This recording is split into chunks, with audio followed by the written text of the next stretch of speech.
আজকে সকালবেলায় কর্তামশাই বাজার থেকে নিয়ে চলে এসছে মন পছন্দের মাছ, যেটা হচ্ছে মৌরলা মাছ। আর আমি খেতে কিন্তু এই মাছটা ভীষণ পছন্দ করি। সঙ্গে নিয়ে এসছে বড় সাইজের কাতলা মাছও। তবে আমি তো ছোট মাছটা পেয়ে মনে খুব আনন্দ যে অনেক দিন হলো পাথুরি খাওয়া হয় না, তো আজকে এটার পাথুরিই করব। আর বড় মাছটা ওই মেয়ের জন্য বরের জন্য করে দেবো, কিন্তু এই মাছটা তো আমার ভীষণ পছন্দ।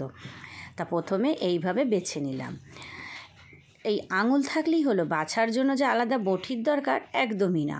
একটু আঙুল আর আঙুলে যদি একটু নখ থাকে বাস, একদম বাছা হয়ে গেছে। এবার এইগুলো একটু ধুয়ে নিয়ে ঠিক মাছটাকে এরকম একটু ঘষে নিলাম, আঁশটা চলে গেল।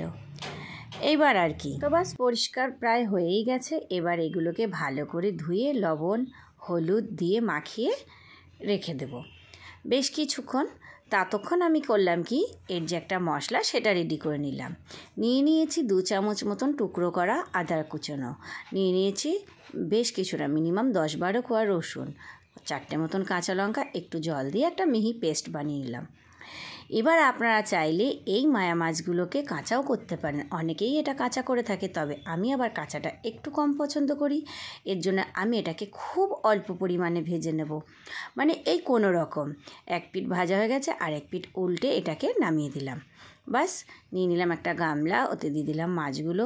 এই যে জিরি জিরি করে ভাজার মতন আলু কুচানো, বেশ কিছুটা বেগুনের টুকরো দিয়ে দিলাম, বড় সাইজের একটা টমেটো কুচানো, 5 থেকে 6টা কাঁচা লঙ্কা চিড়ে, আর 3টে মাঝারি সাইজের পেঁয়াজ কুচানো। আর কি, পেঁয়াজটা একটু বেশি লাগে। আর ওই যে আদা রসুনের যে পেস্ট সেটা দিয়ে দিলাম, তার সঙ্গে বাটি ধোয়া জলটা দিয়ে দিলাম, অল্প পরিমাণে হলুদ দিয়ে দিলাম, 1 চামচ মতন ধনে গুঁড়ো জিরে গুঁড়ো ছোট চামচের, আর স্বাদ অনুসারে লবণ, আর মিনিমাম একটা মাঝারি কাপের 1/2 কাপ মতন সর্ষের তেল।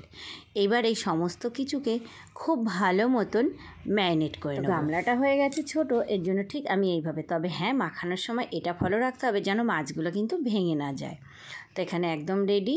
ওই মাছ ভাজার তেলেই দিয়ে দিলাম একটা মতন শুকনো লঙ্কা, অল্প পরিমাণে জিরে, একদম লো ফ্লেমে এটাকে হালকা করে ভেজে নিয়ে রেডি করা মাখানো মাছটা এখানে আমি দিয়ে দিলাম।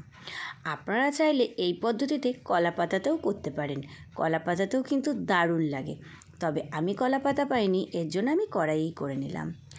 এইবার ওই বাটি ধোয়া জলটা দিয়ে একটু নাড়াচাড়া করে ঢেকে দিলাম 6 থেকে 7 মিনিটের জন্য, একদম লো হিটে। এটা কিন্তু বাড়িয়ে দিলে একদম হবে না, আর আমি জলও এখানে দিইনি। 6 থেকে 7 মিনিট পর খোলার পরে কালারটা কত সুন্দর এসছে বলুন তো, আর একটা হালকা সুন্দর গন্ধও বেরোতে লেগেছে। গন্ধ শুনেই তো মনে হচ্ছে আমি এক্ষুনি বসে যাই খেতে। তবে যাই হোক, এটাকে হালকা করে উল্টে পাল্টে আমি আরও একবার 6 থেকে 7 মিনিটের জন্য লো ফ্লেমে এটাকে ঢেকে দেব। তো বাস আমি এখানে ঢেকে দিলাম। 6 থেকে 7 মিনিট পরে দেখে বোঝাই যাচ্ছে পাশ থেকে কিন্তু একদম তেল ছেড়ে দিয়েছে, আর এটাও কিন্তু একদম রেডি। এবার এটাকে গরম গরম ভাতের সঙ্গে দারুণ।